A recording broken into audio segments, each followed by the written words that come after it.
Hey, what's good? Jason Brown has built a career in service of others.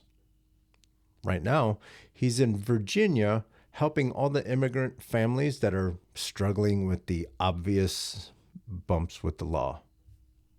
Now, Jason wants to take those skills and that experience to Washington. So he's going to run for Virginia's 4th district.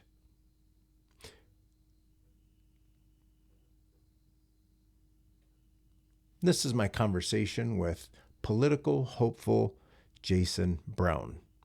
Before we get into it, remember to go to coconutjustice.com to get you some clothes that I think would look good on you. Let's go. Hey, everybody. I want to introduce you to one of my newest friends.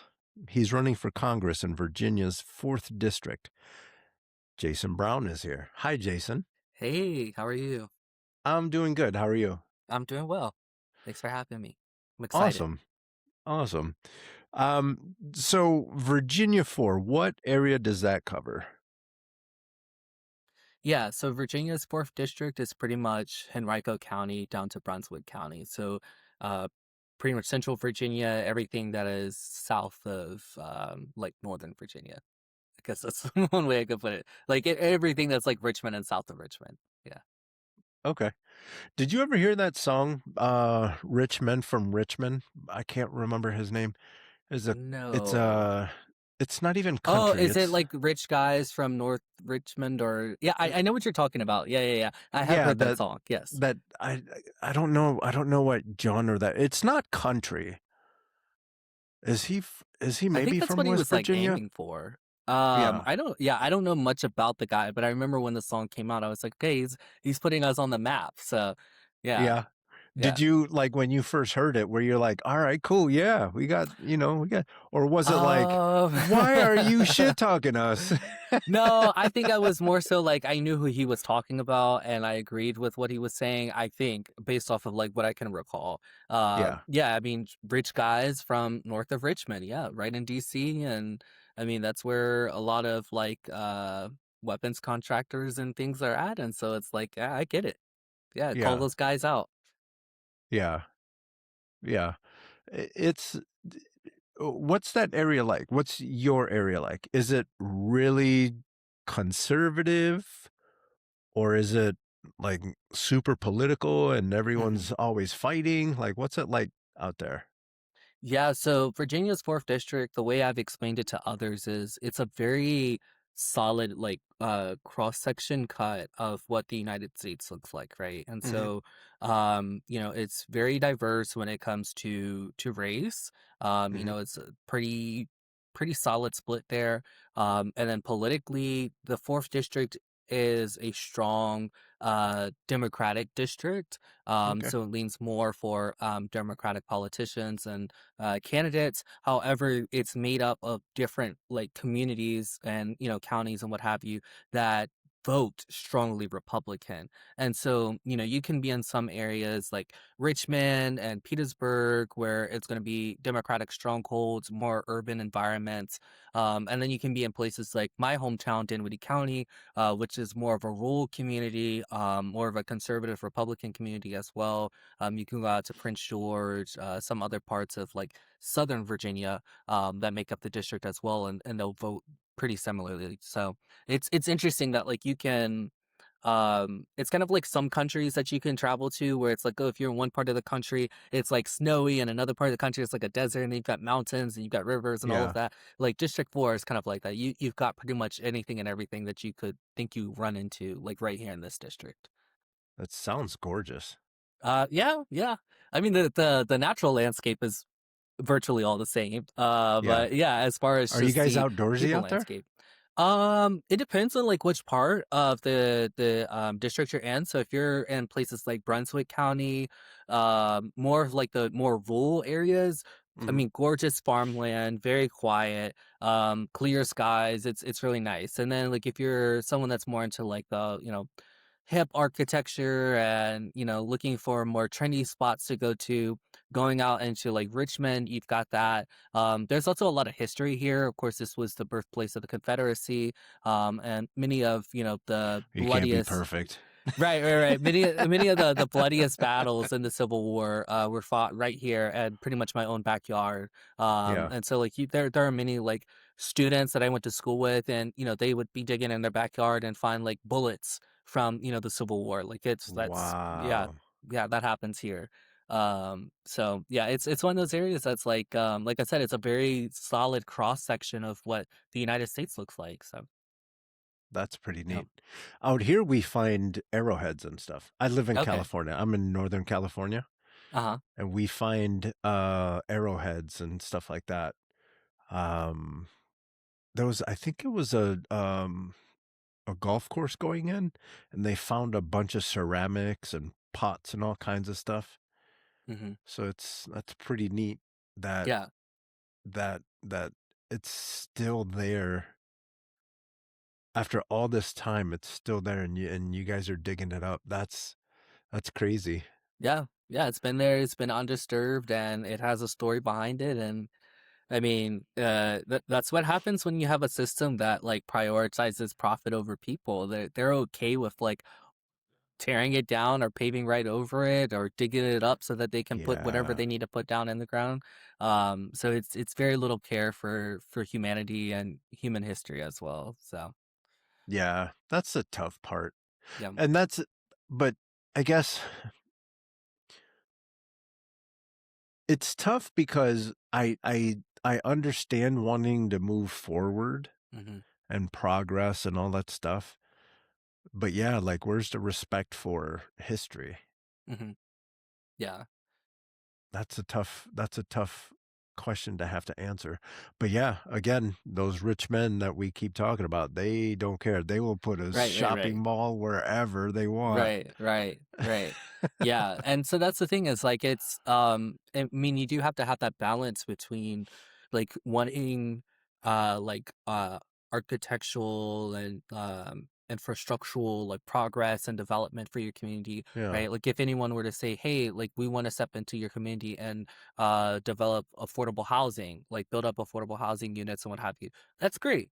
yeah, But then you also have to balance that with respect for the land and, respect for the history that's there and the history that's still like buried underground in that area. Like, how do you have those conversations? And unfortunately, there's a history of like having that conversation and pulling out the wrong answers for all of these questions. So you will have development that's on Native American burial grounds, or in right here in Richmond, there was development over an African slave burial ground. And I'm someone who is a descendant of slaves right here in Chesterfield County, which is about 30 minutes away from me.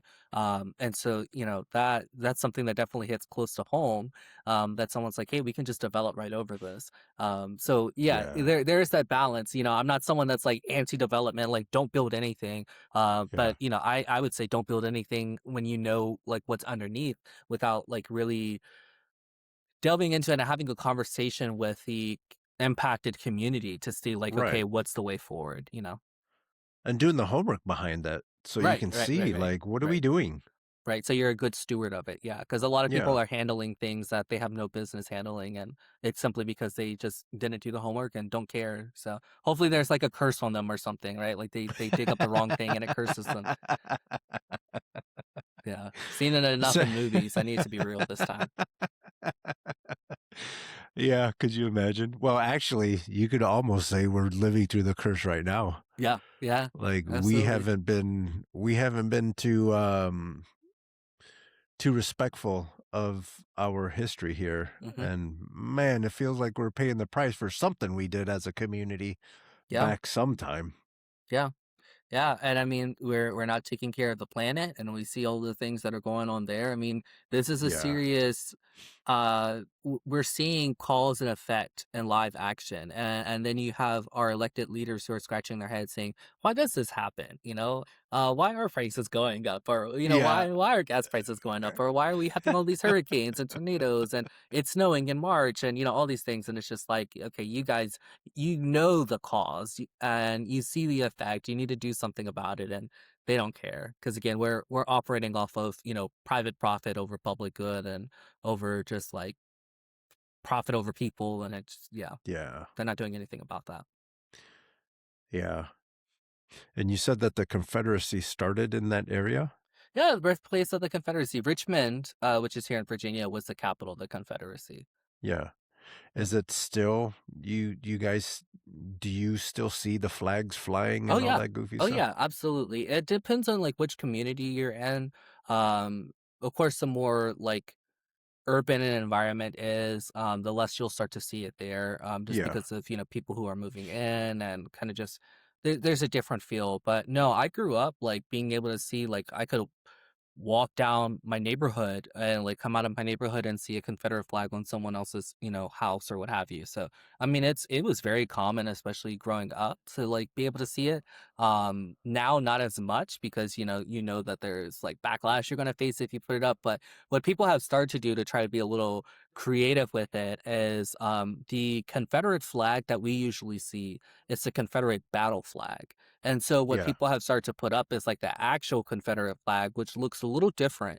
And so like if you see one of the like actual Confederate flags put up, people will be like, oh, they don't know what it is because they're so used to seeing the Confederate battle flag. And so like it's one of those like creative ways to still put up a Confederate flag and not, I guess, get the backlash from it. So it's been I'm glad I learned that in history class that there were two different flags because I'm like, oh, I would have just minding my business and not cared what was put up because I wouldn't have known what it was. But yeah, fun fact. And this is my question as far as all that goes. Well, Hmm. when you're seeing these flags, do they ever put the American flag on top? Or is it just here's a Confederate flag and you have to live with it? That's a good question because I'm trying to think on if I have ever seen them together. I know very recently I had been near a house that had the American flag and then like a Trump flag underneath it. I'm Yeah. not sure if you've seen some of those. So like I've seen those together, but as far as like a Confederate flag and American flag together, I'm drawing a blank on if I've ever seen them like that.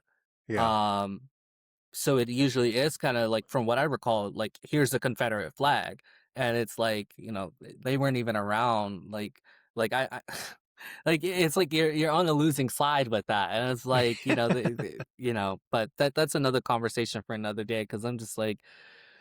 I don't know. I grew up around it, so it is kind of like frustrating, and it's one of those things that I'm just like, we just have to let it die on, and Yeah. stop reviving it, stop bringing it back up, you know. Yeah. Yeah. I was in Florida late last year and I was driving by this. I don't even know what kind of business it was, but it was one of the largest flags I've ever seen. Hmm. And it was a Confederate flag. Interesting. And I'm Okay. like, what country do you live in? Mm-hmm. Yeah. So I'm always trying to understand why, if these folks were such proud Americans, why not fly the American flag Mm-hmm. versus not for anything, but that flag lost. Yeah. Yeah.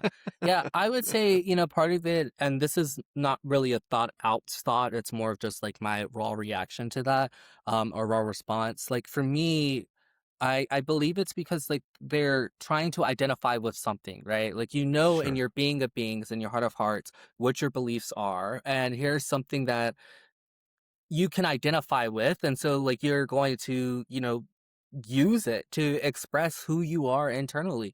And so it makes sense that like growing up in a community where I saw Confederate flags up in many spots was also the same community where I went to school with white girls who would say, yeah, my dad said I can't bring a black boy home, I can't date a black boy. I Yeah. remember when two of my white female classmates like had that conversation with me and told me, "Yeah, my dad said I can't date black boys." And I'm just like, as a kid, I didn't really question it. I thought it was like strange, but I had been so used to that being my experience that like it was one of those things I didn't bat an eye at until I became an adult. And I'm like, do we realize how weird that was? Like that should Yeah. not have been normal. And so yeah, I just think that people try to find ways to identify with something and see themselves in something. And unfortunately many people have seen themselves in the Confederate flag and what it represents, Yeah. even if the claim of what it represents is very different than, like, people will say, "Oh, it's my heritage." No, it's not your heritage. I mean, if you were to have like an Irish flag or a British flag or anything Right. up like that, that's your heritage, Right. right? Like I Right. used to have a pretty big Nigerian flag hanging up in my bedroom when I was living with my family, because that's where most of my ancestry comes from, is Nigeria. Sure. Yeah. Now, if I were to have, some other crazy flag or whatever, like I couldn't say that that's my heritage, because especially for a group like the Confederate States, here in the US, that's not an identity, that's not a heritage, that's not an ancestry. So, Right. Your yeah. ancestry, my friend who's flying that flag, your ancestry is the Stars and Stripes. Hmm. What can I We were say? America. We were America. Yeah, no, that's something I try to be somewhat patient with that. Hmm. You have to. Yeah. Um yeah, because otherwise it's going to turn back into what it was back in the day, and then I don't think that flag is worth it. But it is a little frustrating when, my ancestors came from the islands, Cuba, Puerto Rico, and Dominican Republic. And if I were to just be flying those flags without the American flag, Hmm. you're just showing that you don't want to be a part of the team, Mm.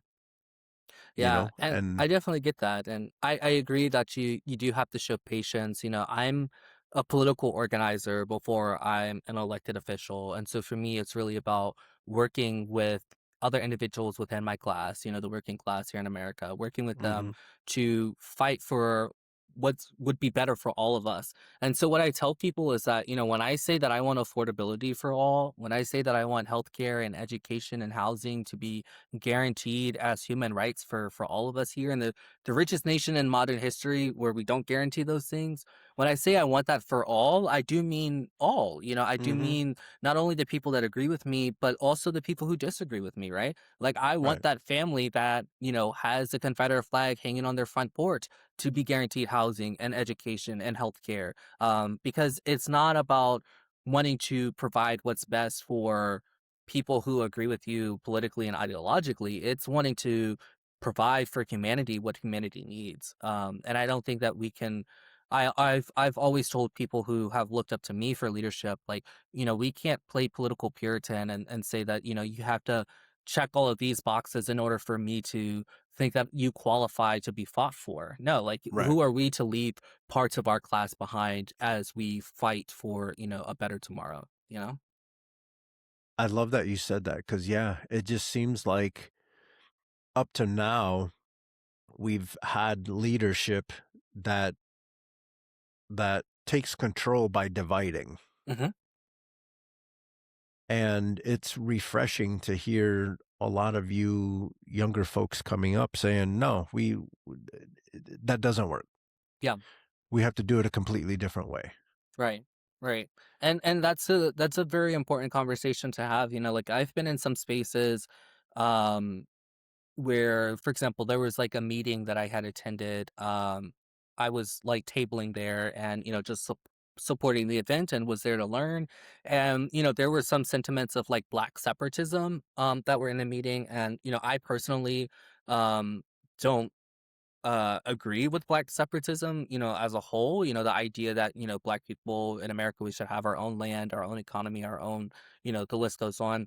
And hmm the reason I disagree with it is because I don't believe that white people are the problem. I believe racism is the problem. And so I Right. don't believe that we should be separating ourselves and dividing ourselves from other people in our class and think that that's the solution, because it's not. And so that's why I say, we have to fight for everyone that is within our class, regardless of where they lie on the political spectrum. And what we're starting to see is that while racism has benefited, white Americans here, it's starting to become less and less of a benefit. We're starting to see that for many poor white Americans, for many working class white Americans, racism is no longer continuing to serve them, because it's not a battle of black versus white or left versus right. It's a battle between the top versus the bottom, between hmm those who have and those who don't have, between the workers and the ruling class. And so that being said, racism has benefited many white Americans simply because they needed it. You know, the white ruling class needed racism so that poor whites and formerly enslaved black people would not work together to overthrow the system. And you can see that all in the history following the Civil War and the Reconstruction period here in the United States. But it's becoming more and more of a, well, we no longer need, and saying this from like a white ruling class perspective, they're like, well, we no longer need poor whites on our side anymore. And so that's where you have to Mm. bring that into the conversation, right? So like when we talk about ICE, Mm-hmm. for example, you know, I have unfortunately met a lot of black Americans who will say, well, I don't care about ICE because they're not coming after me. ICE is being weaponized and militarized to become something that goes beyond immigration. So even though what draws me to fight for my migrant neighbors isn't the fact that they may come after me one day, that ICE may come after me one day, you know, I simply do it because it's the right thing to do. Yeah. It's still part of the conversation that, okay, once they finish their so-called initial goals of, you know, trying to, you know, round up migrants, documented or undocumented here in the United States, they will come after Black Americans. And once they're done Yeah. with Black Americans, they will come after poor white Americans. And so we Yeah. have to really see that it's this versus this, not, you know, all of the divisions that we have, whether it's long gender, nationality, languages that are spoken, religion, the list goes on. We need solidarity between working class Americans more than ever right now. So, yeah. Yeah. Because looking throughout history, it has always been the rich folks trying to Hmm. figure out how to get the cheapest labor. Hmm.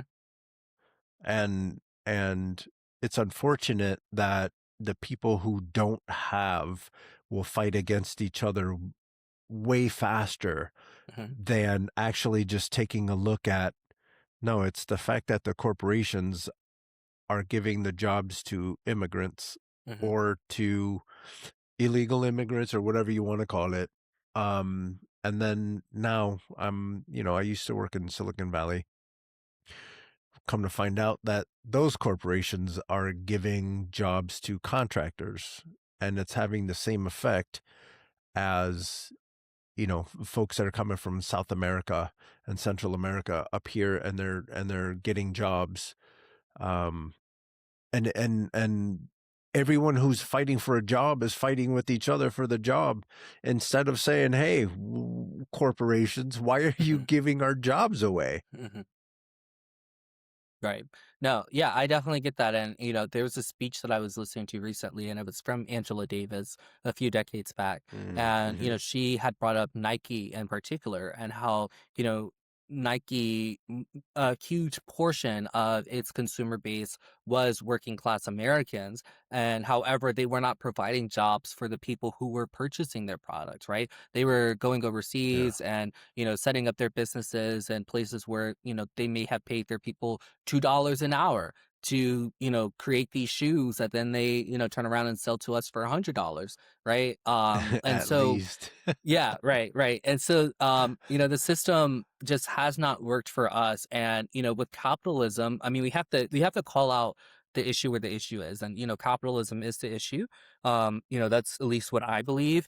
Hmm. And capitalism is exploitative and it's also cancerous, right? And so the idea is that once capitalism has exploited all of its like resources and all that it can take away from it domestically, it then has to spread out into other, you know, frontiers to then exploit those places in order for it to sustain its growth. And so, you know, it's cancerous in the sense that, you know, it's exploited the American working class, and it had to get to a point where it would then exploit the Japanese working class, where it would Hmm. exploit the Chinese working class, it would exploit the Mexican working class. The list goes on. And that's something that we have to stop. And we are, again, the richest nation in the world. We're right here in the belly of the beast. When you look at just the success or failures of many other nations around the world, in many cases, it depends on whether the American government has intervened in Yeah. that country's, you know, economy and its Yeah. society. You know, people will point the finger and look at Cuba and say, well, look at Cuba, right? Like this is a failed socialist project. Well, yeah, I'm looking at Cuba and I'm seeing the embargo and the blockade that we have on the Cuban people. Hmm. And so it's like you have to have conversations that point out who the common enemy is. And so that's why I'm like very um the work that we're doing not only as a political organizer, but the work that I do as an elected official and as a candidate, um really requires a lot of what I've called supernatural humility, because it goes beyond just yourself. Like, you have to understand that yes, there is a common enemy between all of us, and I have to do my part in exposing who that common enemy is. And I Mhm. can't get sidetracked and, thinking that everyone who voted for Trump is the enemy, because that's not the case. I'm willing to say that really a lot of people who voted for Trump can be some of the most revolutionary people out there when you really start to have conversations with them. It's just that many times we get to the wrong conclusion about how to Mhm. resolve these issues, right? For some people, Mhm. they think it's voting and another billionaire who claims to be outside of the system and that he'll fix up everything. For other people, they think it's vote blue no matter who and that will change everything. Both of those Yes. ideas are wrong, right? And it's simply because there's this idea of, okay, well, who's the real enemy here? Is it the Republicans? No. Is it the this one in particular, like, Democrat that's running for office who, people are claiming is going to be a communist one day? No, they're not the problem. The problem is the ruling class, right? And that's our common enemy. So Yeah. you've got all the theory and everything coming out of me now, so I'm just like, I'm trying to find something a little bit more exciting. I'm not sure if everyone like went to watch this and hear my take on capitalism and everything. So hopefully I've been able to No, but grasp it's their really attention. interesting. It's Yeah. really interesting because yeah, I wanted to go back to you. You had mentioned Cuba Hmm. and like U.S. intervention with all kinds of stuff, and what folks don't might not remember is when Fidel took over Cuba, he actually came to the United States first. And the United States told him, "Hey, when you take over, we'll help your finances. We're gonna buy a bunch of sugar from you." And they reneged on that deal. Hmm. Similar situation with the Dominican Republic. Similar situation with all kinds of countries around the world With Native where Americans as well. Americans have reneged Hmm. on the deals that they are making. Yeah. Unfortunately, what's happening today with Iran, we're bombing them, Hmm. but from what I understand, early on, we actually had a really good relationship with them, Hmm. and we were doing a lot of trading with them, and we went back on some deals with them too, Yeah. Yeah. and now we're in this mess. And it's to your point, it's terrible that we would rather operate in such a shady way rather than building a country that's taking care of everyone Hmm. and being able to make the world a better place. And it's just Right. uh, if we were to have cleaned up our own house, it wouldn't be this hard to spread democracy. Hmm. But look at what we're doing. Look at what Hmm. we're doing. If you don't play according to our rules, we're going to bomb you. And Yeah. it's sad because Yeah. we have way more potential. Right. And I've mentioned this before to others that, being that we stand where we stand financially and politically and socially, we are actually able to show to the rest of the world what's possible with all of this wealth. We're able to show to Hmm. the rest of the world what's possible with, the scientific innovations that we have, the medical innovations that we have. But instead, what we've shown to the world is what's possible with rampant greed and exploitation, and with running on a system, again, that prioritizes private profit over public good. And so, it's unfortunate. And again, I've talked to people about, guaranteeing housing as a human right, guaranteeing education and guaranteeing healthcare. And, the question comes up of, like, where's the money going to come from for that? And it's like we already have it, right? We're There's been talks that, it would cost maybe about like $20 billion, right, for us to end homelessness here in the United States. Only 20 billion. That's been a number that's, been popularized and put out there. And here it is that the Trump administration is saying, well, we're going to spend $38 billion to buy warehouses to turn them into migrant detention centers for ICE. That's hmm $18 billion more. So it's not that we don't have the money, it's that the people that are sitting in seats of power are morally bankrupt and would instead rather put that money to feed their priorities than to meet the priorities of working class Americans. And so that's why we have to flip the system, right. on its head and put power back into our hands. Right. And I hope that normal Americans understand that is that we can make that change. And I know that it's frustrating because I'm about to be 54 on Saturday. For Oh my almost gosh. Happy early 50 birthday. thank you. For almost 54 years I have heard the government is corrupt, we can't do anything about it, and it's been 54 solid years of complaining. Hmm. And current time, I started talking to a lot of you candidates not even a whole year now, Hmm. but talking to you guys and listening to your ideas and listening to how you perceive the world and how you can see the country run. I love that you guys are talking the way that you do. But the thing is, we have to trust normal folks that are not running for Congress have to trust that this generation that's coming in that is basically tired of doing the status quo and complaining and stuff like that. We just have to get you guys in there Hmm. and Yeah. let you make that change. Hmm. And we have to be very careful with who is funding the people that are winning these Right. places, Right. because that those are the people that are actually making the decisions. Hmm. It's not the people in Congress. Hmm. No, I 100% agree. And so this is why, I pointed out, for example, that the individual who is also running for the same seat that I'm running for has accepted $88,000 plus from APAC.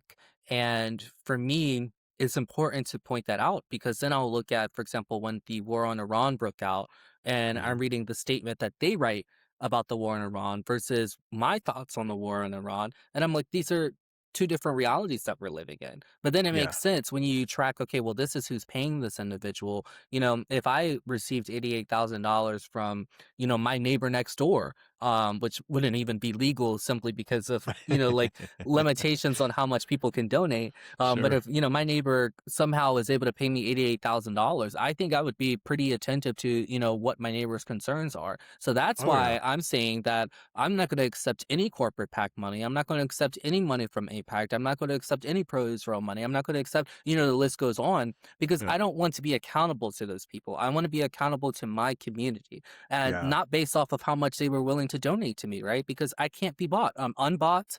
No one's donations that have been given to me have swayed me to, support one issue over another issue. It's when Mhm. I'm actually meeting people face to face and I get to hear their concerns and hear their stories and listen to those things and listen to the vision that they have, right? Because everyone has a vision of what a better world can look like for them and for their loved ones and for the rest of the community. And when I actually get to listen to this, I'm like, okay, that sounds a lot similar to this world that I envision for my loved ones and for myself and, for the people that I know. And so when I have conversations like that, that's what I want to be held accountable to. I want someone to sit down with me and we both walk away from the conversation with more hope than we went into the conversation with. And then here it is that I'm held accountable and they're saying, hey, you remember that vision that we created together? You're falling short of that vision. That's the accountability that I want. I want people that are going to point that out instead of people that are saying, hey, we gave you X amount of thousands of dollars and you haven't spoken on, this particular issue that we want you to speak on. And that issue may be genocide, or that issue may be war, or that issue may be, big oil, or that issue may be fill in the blank of all these other, evil things that, people accept money for. So yeah, it really makes a live action difference when you compare candidates who have accepted money from certain sources, who haven't accepted money from certain sources, and you see how they speak on particular issues. Yeah. And it's frustrating when the folks that are getting this money make whatever kind of media, whatever kind of messaging that gets normal folks to vote against their own interest, Hmm. Yeah. you know? Yeah. Like, how wonderful would it be to not be bombing? However, we're bombing in the past couple weeks, well, past couple months, we did Venezuela, Hmm. Iran, we're still in Ukraine, Ecuador. Hmm. Who else? There's Right. however That's the many, but question. Who right, else? Like, there's always right. someone else to add to the Oh, list. yeah, Yeah. Cuba's next. Cuba's Yeah. next, right? Yeah. So look at all Nigeria, the money. supposedly. Nigeria. Oh yeah, we started some stuff in Nigeria. So imagine, instead of doing all of that, Hmm. imagine investing in education. Right. Right.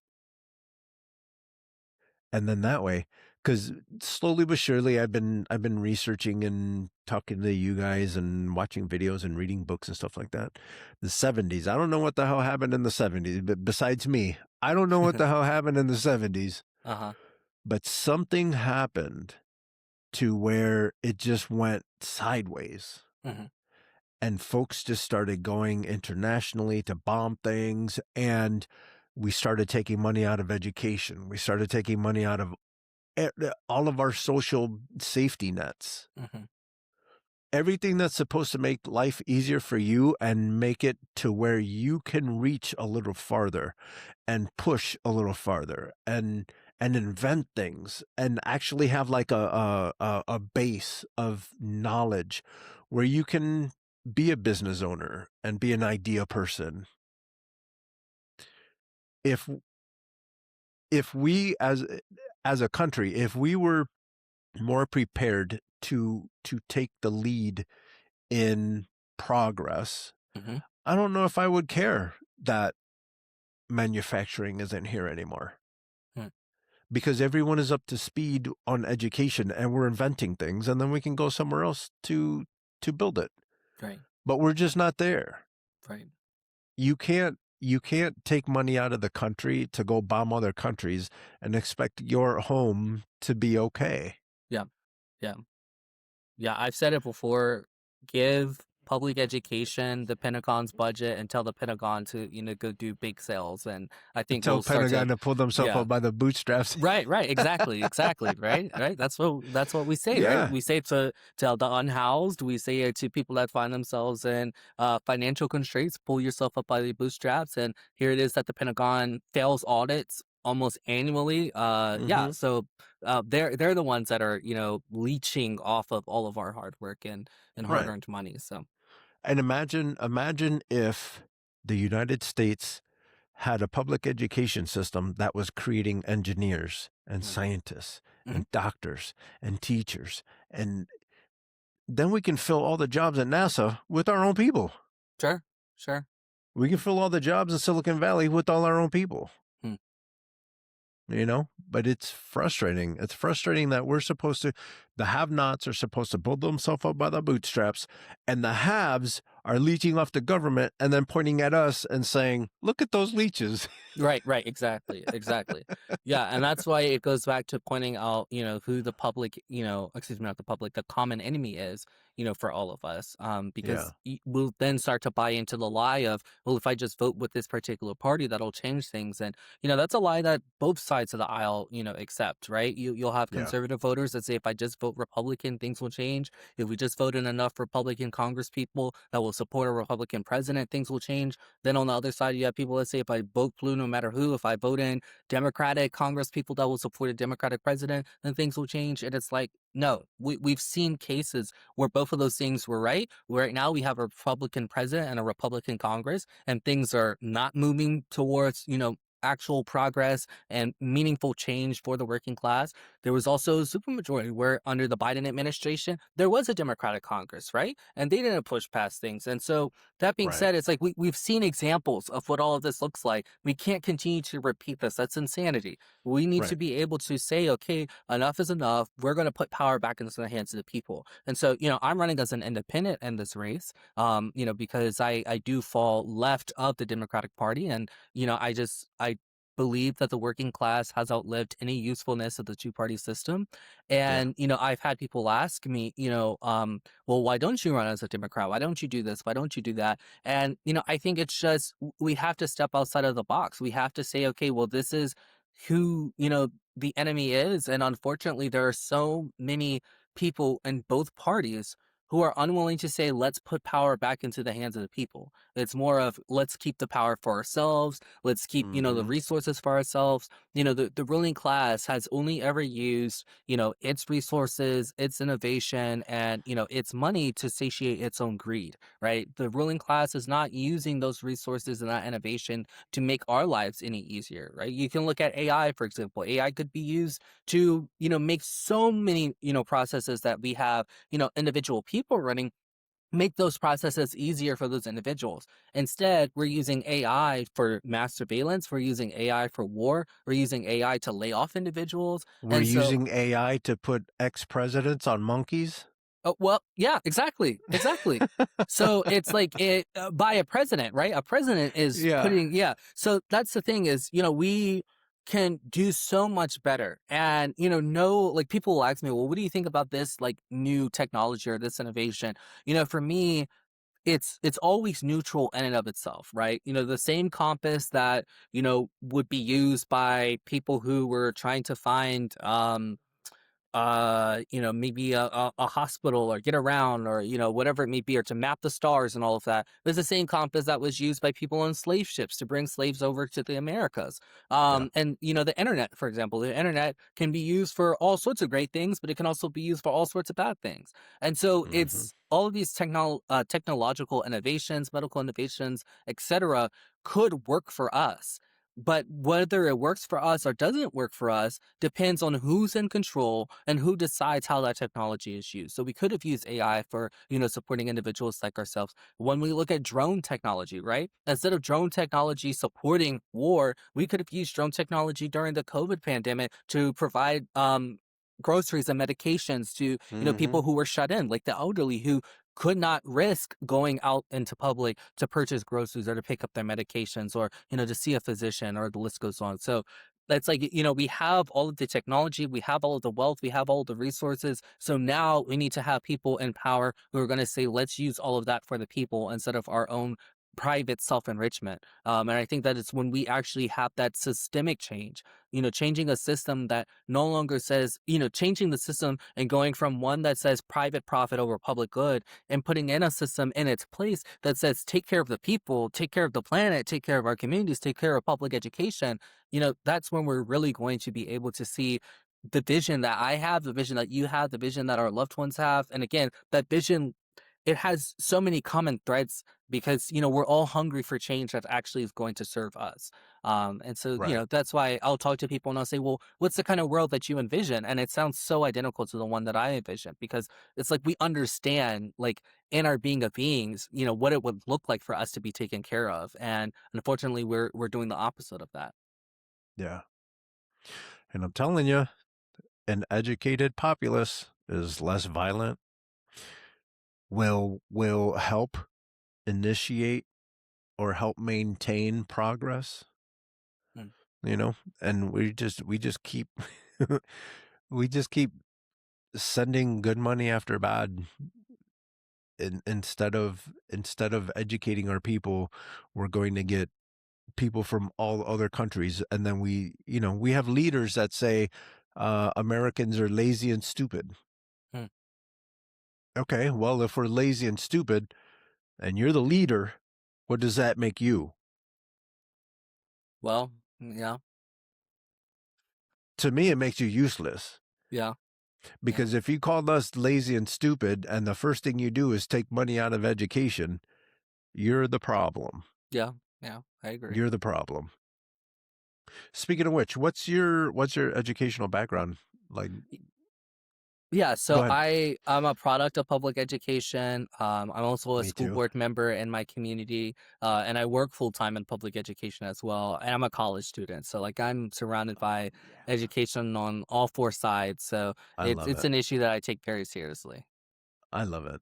Yeah, I love education. I'm addicted to education. I'm good. addicted to knowing things and researching Yeah, things and you sound like so me. don't even get me started on hanging out with smart people. Yeah, Oh, yeah. that's one of my favorite things. That's one of my favorite I love things. that. Especially again talking to you guys, all these candidates, and then Jen Johansson and all those Mhm. guys. Man, every time I get to book one of you guys on a conversation, I get giddy on the inside. Nice, nice. I was excited for this too. I was like, Yeah. I don't know what to expect, but I'm excited. So, and I'm loving it. What are you an instructor? Are you a No, I'm in an administrative role. okay. But yeah, my department serves our migrant students who come through the city, making sure that they have the resources they need for learning English and learning their other core subjects as well. So Oh, yeah. awesome. So when I speak about like abolishing ICE and all of that, like it's something that I take very seriously because, this is something that I'm able to see firsthand and yeah. Yeah. That's cool. So you're supporting the education system, and you're helping immigrant communities, members of the community, and like gain their balance in your area, right? Yeah, as a school board member, that's been like bullying has been like one of the number one issues that I've spoken to. But apart from that, Mm. advocating for our migrant families is like something else that I've, created a record of. And so, yeah. Let me ask you that, hmm because I don't know if you remember, but Trump round one, didn't his wife start an anti-bullying campaign? I don't know how effective that would have been, because I didn't see any changes from, if she did. I If I don't anything, know he the got answer to worse. that. I'm certain they probably did start up initiatives like other initiatives they created and have no business creating because it's like your husband's a bully. So it's like, Yeah, how good are, this and how good is this initiative going to be yeah. Your under his research is administration? trash. But yeah, yeah. I can't really speak to that, but yeah. Yeah. How did you become a political organizer? What does it take to become a political organizer? Yeah, so I actually joined an organization right after I had been well, a little before I had been sworn in on the school board, I believe. And for me, it was where I was able to sharpen my teeth, where I was able to learn what it looks like to organize my community. What it looks like to put on a march or a protest, what it looks like to do public education and like sharing brochures with people to talk about current crises or current wars or whatever it may be, and like how to bring someone um who's interested in that conversation, bring them into the fold and like, get them involved in the work that needs to be done. And so for me, it was really just a natural overflow of my care for my community and my love for the people Hmm. to be a political organizer. And so I don't think it takes anything more than just concern, someone who is Hmm. concerned, someone who has stepped away from apathy and says, "Hey, we need to do something about what's going on." It takes that. It takes some humility, and you can do a lot with concern and humility. Yeah. And so, yeah, it's very easy to become an organizer, and to organize in your community. It's a lot of hard work, but it's also very rewarding work, and it's necessary work. Because without organizing our community, without building a network for working class Americans to be able to work together shoulder to shoulder, we're not going to be prepared for the class struggle ahead. So we certainly need individuals who are going to be working together and taking care of their community together. Yeah. How is it for you going out into rural Virginia and explaining to those folks out there that you're coming to make positive change in their life? Hmm. Are they susceptible to your ideas? Do they shake their fists and say, "Get off my porch"? Like, what's that? What's that like for you? Yeah, well, I mean, I'll be very honest and say that, there are certain communities where a message like abolish ICE is a little bit more receptive than other communities, right? Hmm. And so, there may be more like, quote unquote democratic strongholds or more urban environments or, communities where they're a little bit more diverse that would be receptive to that.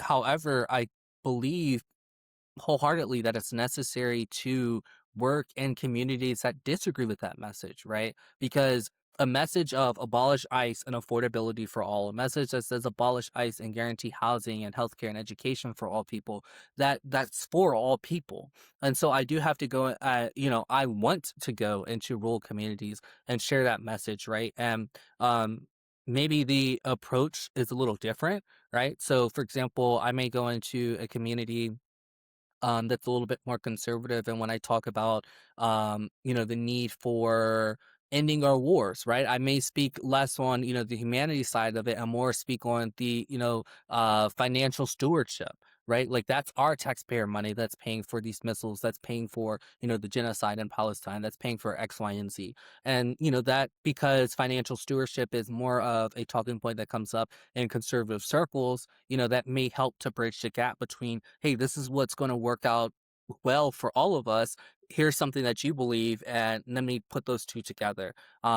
And so, that's something that, requires a lot of just being able to understand your community, being able to understand the people around you, and just being socially aware.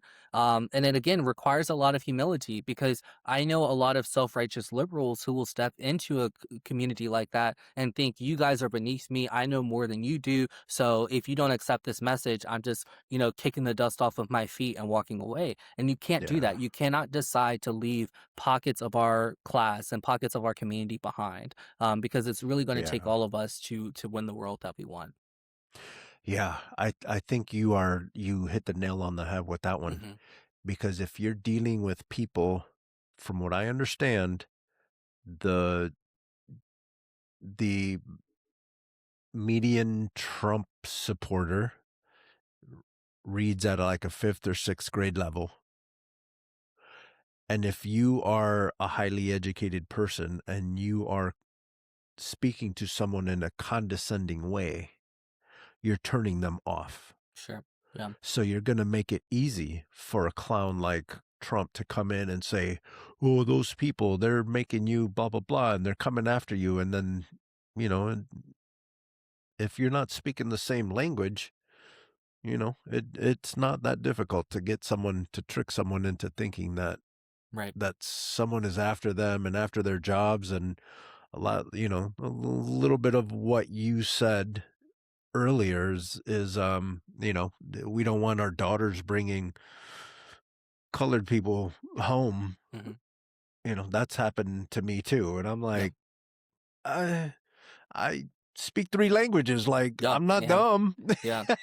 Yeah. Exactly. Exactly. Yeah. And it's sad. It's sad because it's that thing that, well, racism is the thing, but Mhm. it's that thing that that we haven't yet gotten over. And it just, to me, it doesn't make sense. Yeah. It doesn't make sense.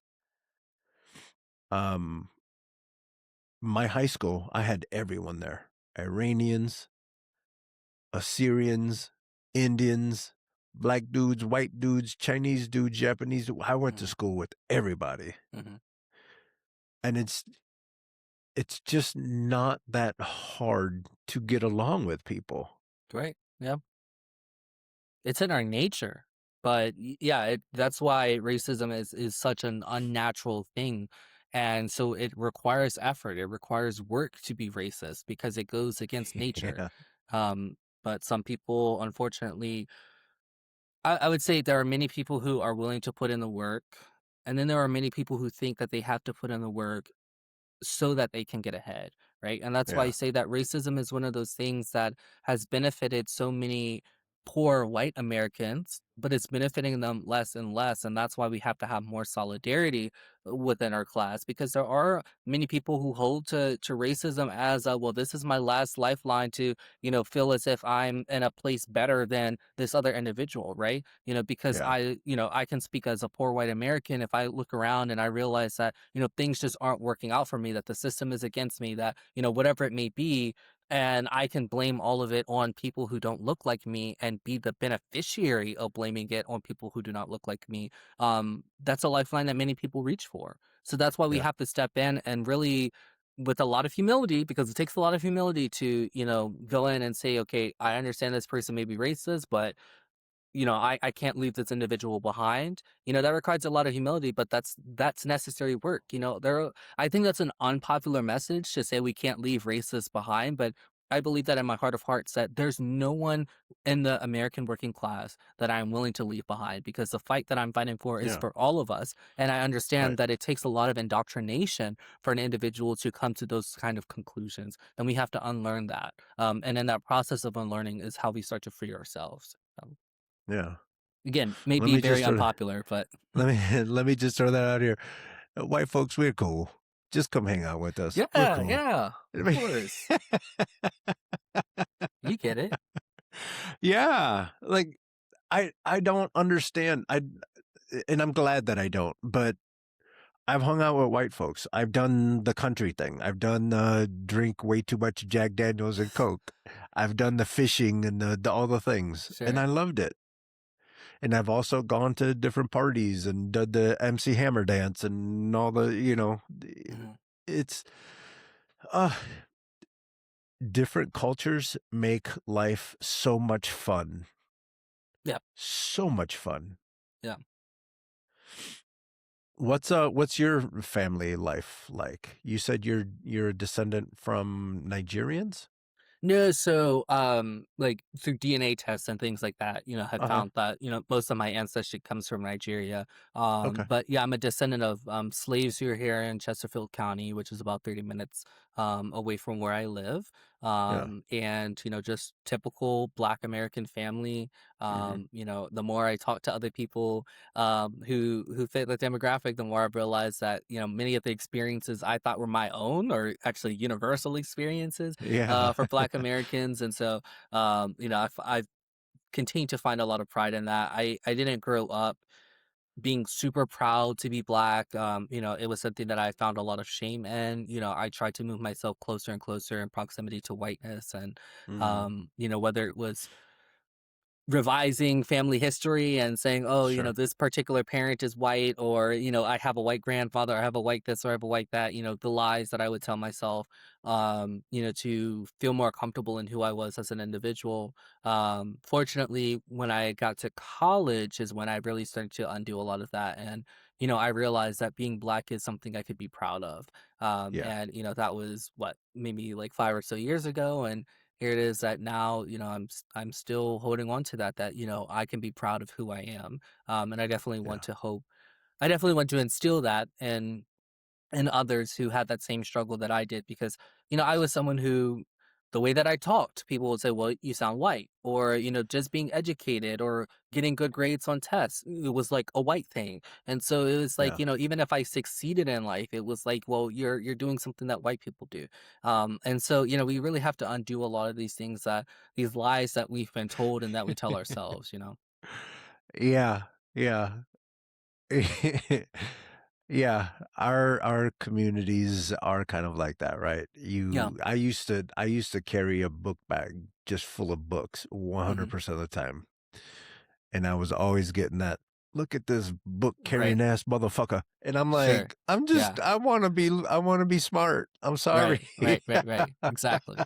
Exactly. So you get it. I do. I do.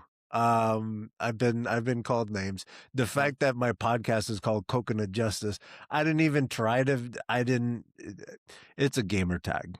Okay. It's a gamer tag. There's a longer story to it, but it's a gamer tag, right?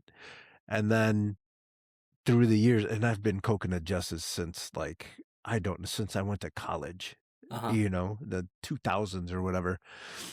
And I never thought of it like that. And then I think it was someone had asked my mom, why does he use coconut justice? And my mom said some goofy thing. He's brown on the outside, white on the inside. No, I like to read.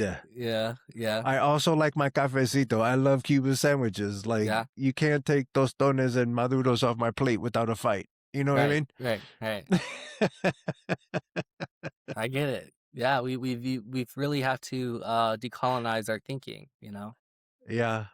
Yeah. And reading books is not a white thing. Yeah, It's a smart person thing, right. Exactly. you know? Exactly. Yeah. There's a lot of my heroes that are authors and are writers and are just, they take pride in being smart. Hmm. That's why I want our education system to be robust. Hmm. I don't want our teachers in the United States to be struggling. Right, That's right, so disrespectful. right, right. I agree. And then we wonder why nothing is getting better. We have a population that can't think their way out of a wet paper bag. Sure. And we need Yeah. to get back to that. We need to get back to that. We need to get back to that's the good thing about the 70s and stuff. Some of the good things about the 70s was Schoolhouse Rock. We were learning for free on TV. Yeah.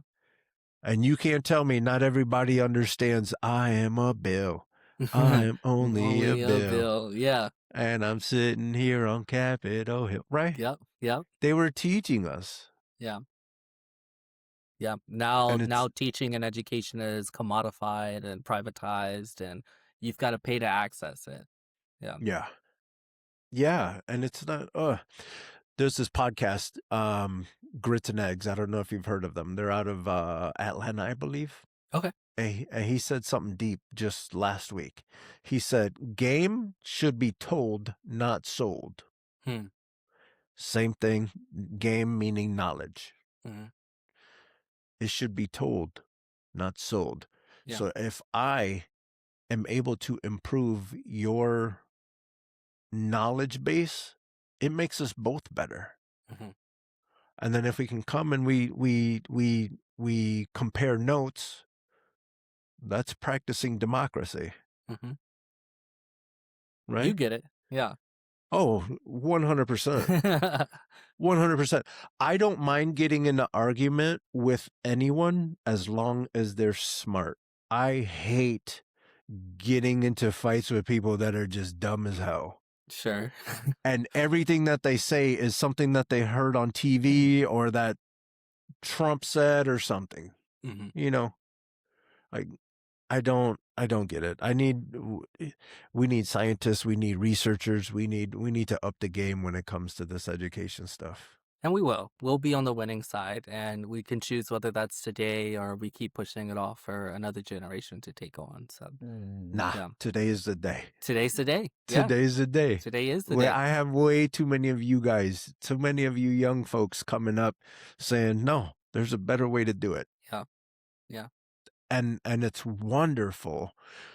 I see that you guys are leveraging the internet and social media and everything Mm-hmm. to not just educate yourselves, but to educate the people that are going to be voting for you. Mm-hmm. Mm-hmm. I love that. Yeah, and that's why they're trying to take it away. I mean, they'll like, for example, TikTok. They'll blame it on like, oh, it's Yeah. the Chinese Communist Party. No, Mhm. it's not the Chinese Communist Party. The issue is that we're using TikTok to educate the masses, and you don't like that. So, Yep. yeah, we can see through the smoke screens. Yeah. Have you been trying to be active on social media? Yeah, I'm very, very active on my Instagram. That's like really like that's an essential for me. TikTok is one of those things where I'm still trying to figure it out, still trying to figure out how to be trendy. Like I was a kid that growing up was always around like older individuals. That's just how I was. And so I Yeah. never really learned how to engage with my own generation. And so TikTok is one of those things that I had to have someone else show me how to use. And, I'm learning it slowly but surely, but yeah, we'll get there eventually. So Yeah. yeah. Yeah. That's another thing well, I've had a couple conversations with Bree Woodson and other folks cats on the couch and all that stuff. Hmm. And it's cool to see them leveraging social media as almost like an outreach program, Yep. Yep. you know? I think that's really cool. AOC's a genius at it. Hmm. And I like what she does, where she's saying, okay, this is what's happening in Congress right now. This is what you need to watch out for. This is what should be happening, but this is what's happening now. Hmm. Yeah. Yeah. And And just John having those, Mamdani did it really well too. And yeah. yeah, yeah. What are some of the issues in your area that you want to make sure that you address or that you want to let people know that you are ready to address? Yeah, two biggest issues that I'm running on are abolishing ICE and guaranteeing affordability for all of our families. So, abolishing ICE starts with simply that and prosecuting rogue agents who have terrorized our communities. And Has on it top been bad out there for you guys? I think that any number of individuals being detained is bad, and so it's Sure. increasing. And so we are starting to see it, and more so in urban communities. However, they're not going to stop there.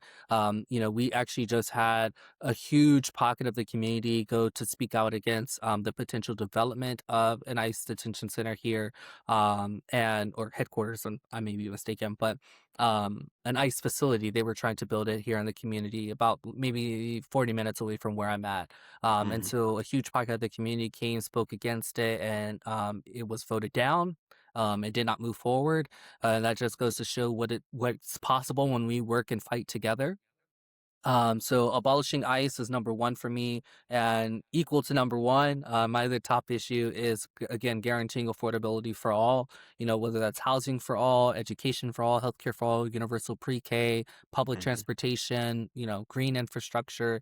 Again, we are the richest nation in modern history. We should be providing all these things as guarantees for our family, and families, and unfortunately, that's not the case. And then there are other issues that I've spoken to, whether it's granting immediate citizenship to all undocumented citizens Mhm. here in the U.S., or ending the blockade and embargo on Cuba and in Venezuela, and the list goes on. Ending the war in Iran, paying reparations to Gaza, empowering our empowering our indigenous communities, and ending the missing. Excuse me, I'm forgetting the acronym right now, but there are crises that are impacting our indigenous women, and Mhm. so, whether it's murdered Indigenous women or missing Indigenous women, putting federal resources to combat that. So there are other issues that I've spoken to as well that fall under this greater sentiment of power back to the people. So yeah, Nice. and that all, like I said, District 4, where I'm at, is a perfect cross section cut of what it looks like to be in the United States, and so all of those issues that I'm speaking to, because they're so well received here in my district, they'll certainly be well received, nationally, because it's what people are hungry for. And what do you say to some of those people that are like, "Bleh, that's socialism"?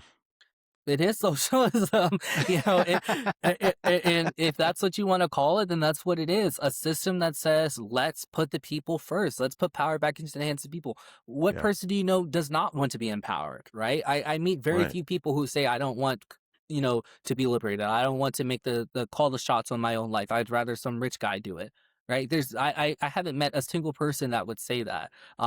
They may say it if they just simply don't want to agree with whatever the ism is that you want to call this Sure. kind of this vision. But for me, I'm not afraid to say, let's put power back into the hands of the people. Mhm. That's simple enough. And if you want to call me a radical for that, a commie, a Marxist, or whatever, then call me that. Yeah. Because I'm not going to be afraid to say, put power back into the hands of the people, because that's what we need right now. Either that, or I'm going 100%. to be siding myself with the people who continue to exploit our communities. Yeah, and that's exactly what they're doing. Mhm. Was there one particular thing that pushed you to run for office? No, there wasn't like one particular thing. It was more so just for me. Again, this is like a natural pouring out or overflow of just my desire to serve the people and to do better for my community. That was the case when I ran for school board. It's the case now that, I simply just want to be the individual who changes things for the better. And I do that even like in Mhm. my full-time job, right, in my workplace. I have left jobs before simply because I did not find satisfaction or purpose there. I did not feel like I was making an impact through my full-time work, and so I had to leave to go somewhere else to do that. And so for me, it really is all about that self-sacrificial service. And so it became a thing of like I think one night I was just on my couch and I was like, I just turned 25. I can run for Congress. And it became a thing of, well, I started to tell too many people, and it was something I couldn't back away from because excitement was built. And I was like, I'm going to do it because I believe that as ICE violence increases in our communities, as impending war becomes more and more of a reality, that we need leaders who are going to sharpen their teeth in the face of that and not concede ground to it. And unfortunately, I Mhm. don't trust our current elected representative for this district and any other representative to do exactly that, to sharpen their teeth instead of conceding ground. And so I said I have to step up to the plate. And then there were two members of our community who were detained by ICE in Petersburg, which is my second home since I've lived in Dinwiddie virtually all of my life. And for me, what I said is, that day when those community members were detained, a call to action went out that said, "Are you going to be on the side of the liberator or are you going to be on the side of the oppressor?" And I chose to be on the side of the liberator. I chose to say that, okay, this is enough is enough. We cannot allow this to happen again. And people don't have to turn on the TV to try to find, ICE violence. It's something that's right here in our own backyard and something has to be done about it. And I can either continue to allow the people who are in power to stay in power and know that they're not going to change anything but still cross my fingers, or I can step up to the plate and say I'm willing to be that self-sacrificial lamb to try to serve my community. And that's a decision that I made. So, Who's the incumbent? her name is Jennifer McClellan. McClellan. I Mhm. don't know if I've heard her name. Jennifer McClellan. So how long, like, I asked this question just because it boggles the mind sometimes. Mhm. Has she been in office for a long time?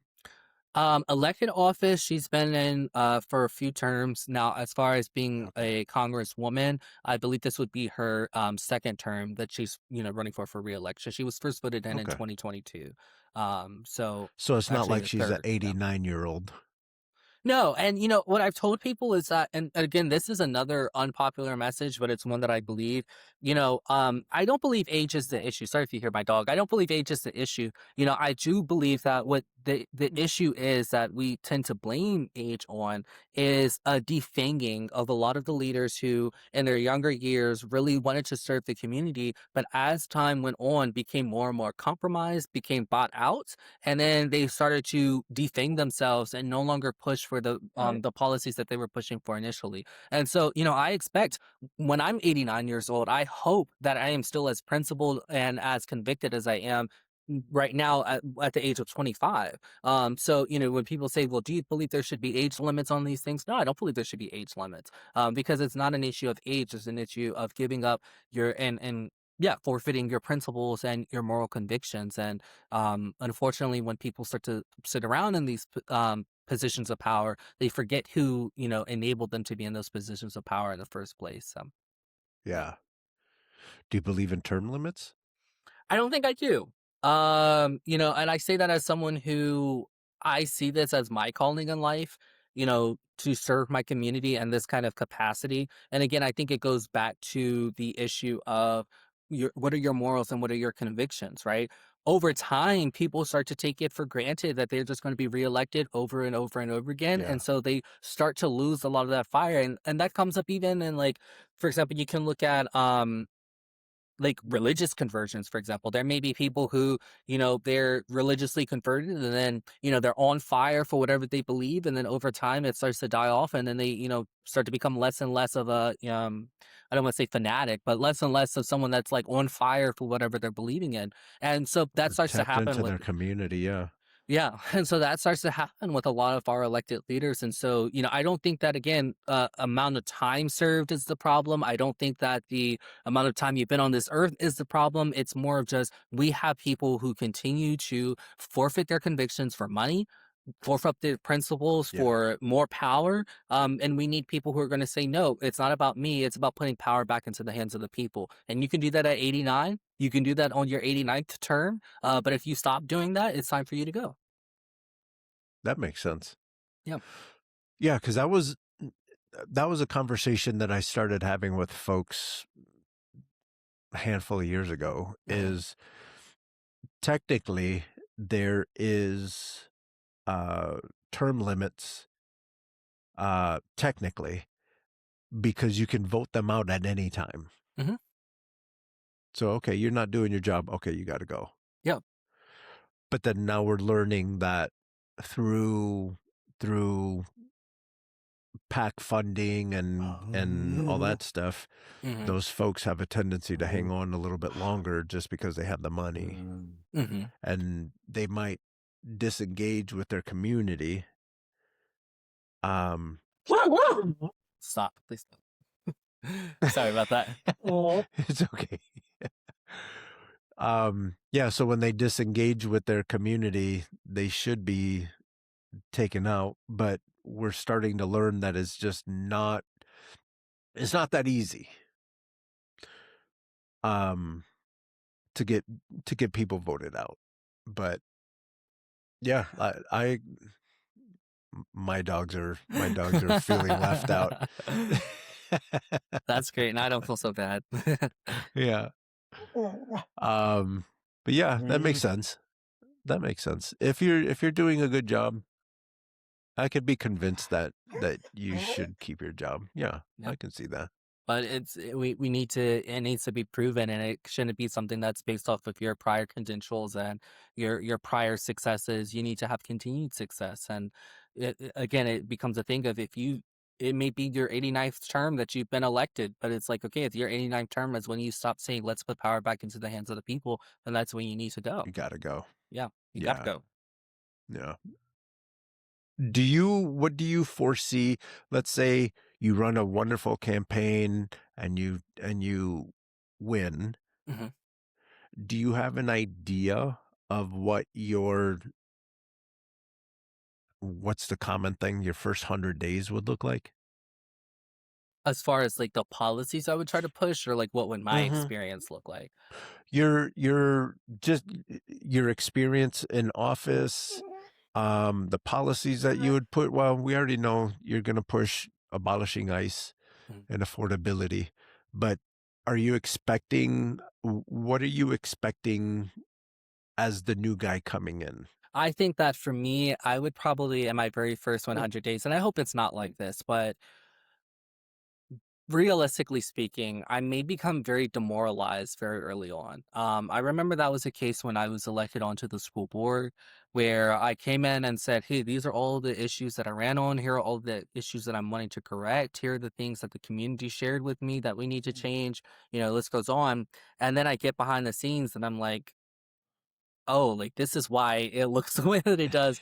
And it's one of those things where, and I'm very open when I say this. I've shared this in many spaces where I tell people that I feel as if the change that I'm wanting to make for my community, I have had um the most opportunity to create that change when I'm working shoulder to shoulder with people, when I'm out in the streets with the people, rather than when I'm in a boardroom or in a meeting voting yes or no on different policy issues.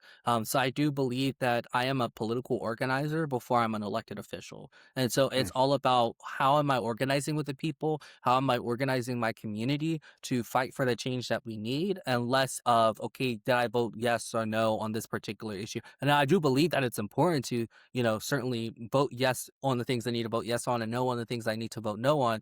But I believe there's more change created when I'm out in the streets than when I'm in the boardroom, if that makes sense. Hmm. I've talked to folks that are running under the Democratic Mhm. banner, and then I've also talked to folks that are running independent. How much harder do you think it is running as an independent? It's pretty difficult. Here in the state of Virginia, it's easier financially to run as an independent initially, because as a Democratic candidate, if you were to run and try to get your name in for the primary election, it's $3,480 that you have to pay as a primary filing fee. I don't have $4,000 laying around. I don't know many other people that have 4,000 laying around. Whereas as an independent, because you're not running in a primary, it's $0 that you have to pay to get your name on the ballot. It's more so just making sure that you get the correct number of petition signatures for Mm, ballot access, which here in Virginia is 1,000 signatures for House of Representatives candidates. Um, Now, I will say that it is more difficult just being without a party, right? Because you have the party infrastructure, you have people that can step up and be your campaign manager, you already have a pool of funds and resources, you have people that can be your treasurer, people that can do your graphic designs. Whereas as an independent and grassroots candidate, I'm having to wear all of those hats at once until wow. I have the finances to pay someone else to do it. And so all Yeah. of the like graphic designs that I put out, all of the statements, all of those things are all things I've designed myself. And then all of my financial statements and financial reporting and everything is everything I'm doing all on my own, making sure my math is right. When it comes to videography and things like that, I have to reach out to people that I know to try to find help with them. And so it's one of those things where you really have to become creative and resourceful in order Yeah. to, really pack a good punch. But for me, I want to work for the people. I want to do this. I believe that on election night, that I will win. And, I have to look at where I am now and where I am November 3rd or will be on November 3rd and what are all the things I have to do in between to get there. And Mhm. if what I have to do in between to get there is initially wearing all the hats that one day I'll have someone else wear, then I'm going to wear all of those hats because it's worth it, to get into this fight and to want to do better for my community. So. Yeah, I get exhausted from it, but it's something that energizes me at the same time, so. Yeah. And I'm assuming that there's a certain amount of freedom too. Yeah, yeah, I don't have to be afraid to speak to a political line that I want to hold, right? And so, for me, it goes back to I can be accountable to my community and my community alone. And Yeah. so, if I want to say, let's not go to war go to war with Iran, let's not start war on Iran, I can say that. Whereas Yeah. if I had been in a party that maybe didn't hold that particular line, then maybe I wouldn't be able to speak to those things the way that I would want to speak to them. So it is really a matter of principle for me. Deciding to run as an independent opposed to deciding to run in the Democratic Party. Yeah. And earlier you said you're more left than the Democratic Party. Mhm. What what do you mean by that? Yeah, I would say that the Democratic and Republican Party both fall within the framework of capitalism, right? And you'll have Mhm. progressive Democrats, you'll have Democratic socialists that run as Democrats, but they're all still working in the framework of let's reform the system. Or, in the middle, they're like, let's keep the system. And to the right and to the left, they're like, let's reform the system, either to move it further to the right or move it further to the left, but Yeah. still all within the framework of capitalism. I'm someone who believes that the capitalism is what has created all of the crises that we see around us because it simply goes back to people saying private profit is more important than public good. And Mm. so that being said, I cannot allow myself to um, sit within capitalism and think that I'm going to change it from the inside. I'm very Yeah. proud to be outside of that system and say that I believe in a system that says let's put people first because we should be putting people first. That's a Right. no-brainer. Whatever you want to call it. I mean, and unfortunately, there's such a red scare here in the United States. But the reason they want us to be afraid of it is because if we were to pursue it, it puts them out of power. And Right. people understand that. People understand that it's the rich who are calling the shots. It's the rich who get rich off of war. It's the rich who get rich off of our exploitation and off of poverty and off of homelessness. And so it's something that, needs to be changed. And it's something that we can, again, change either now or keep pushing it off and hoping that a future generation takes on that fight and, wins the wins that we wish we would have won. Yeah, that makes sense. And I agree. There's a weird there's a weird trepidation that comes with trying to take care of your Mm, citizens. mhm. And you're like, I'm literally trying to make life easier for you. Sure.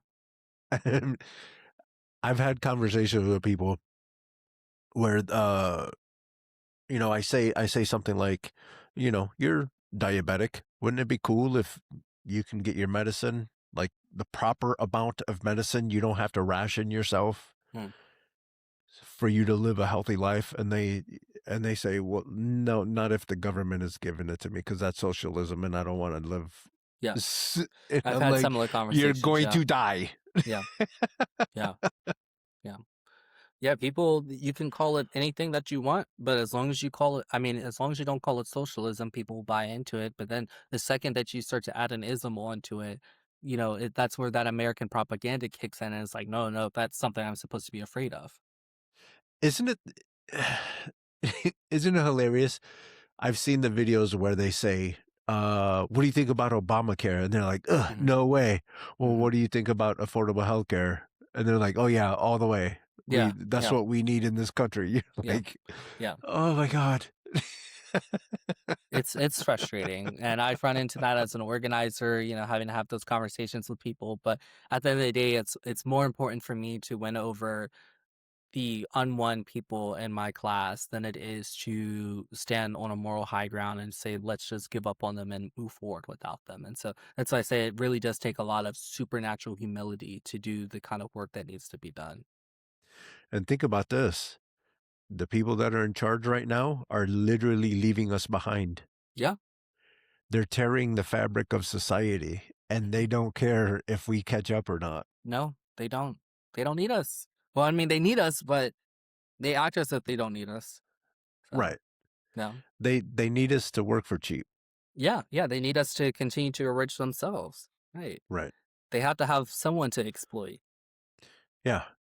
And then you have people like Stephen Miller saying, you don't build anything. You don't. And I'm like, dude, you got soft hands. You need to shut up. Well, what can I say? It's unfortunate. It's so unfortunate. And it's crazy how some folks just eat that up. And you're like, you really, you really do believe this. Mhm. It's so unfortunate. And again, we got to tap back into education so we can have people that can think their way through this. Be like, wait a minute, you're rich. You're exploiting us. Yeah, yeah, It's not that difficult. right. It's not that difficult. And it's only obvious that it's not working. Mhm. We're out here bombing everybody and their cousin. Yeah, They told us we couldn't afford healthcare, we couldn't afford education, but we can but we afford can those afford, Tomahawk missiles. Yeah. boy. And isn't it crazy how they tell us we don't have money for any of that, but then they ship all that money to Israel, and Israel has universal health care. Yeah, yeah, exactly, exactly. And It's like we listen, don't I'm wanna not take care even of mad that we're ourselves. trying to take care of our neighbors. I'm not even mad, but we got to clean our house first. Mm, yeah. Clean our We got to house take care of our people first. yeah. Once we've taken care of our people, I still don't wanna take care of Israel, but let's take care of our people. Yeah. Yeah. Yeah. I mean, the relationship we have with them is a really weird relationship. If it was a like a relationship between two people and it was like that, you'd be like, you guys have to break up. This is toxic. Well, I'm hoping to be that friend that encourages the United States to break up with Israel for sure. Yeah. No more support. I don't support any of Yeah. that. Yeah. It's wild. It's wild that we we've been through so much as a country and we just keep giving the keys to these people that they don't do a good job. And this is both sides, both Republicans and Mhm. Democrats. No, I agree. We keep voting for sellouts. Mhm. So that's why I'm excited when people like you stand up and you say, enough is enough. We Yeah. got to do it better. We can do it better. Yeah. Yeah. I do appreciate you having me on. Of course. Of Yeah. course. Anytime. Um, Go ahead and give the good people of Virginia your last sales pitch. Let them know what you're going to do for them, and then let them know where they can find you online.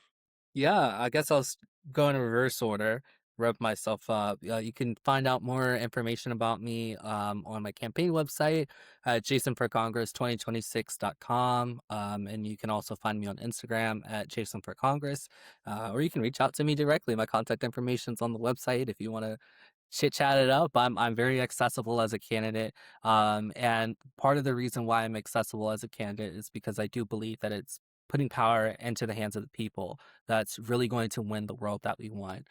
So when I say that I want affordability for all, housing for all, education for all, healthcare for all, citizenship for all undocumented families here in the United States, all of these things that we can want, and that we can achieve and that we can win.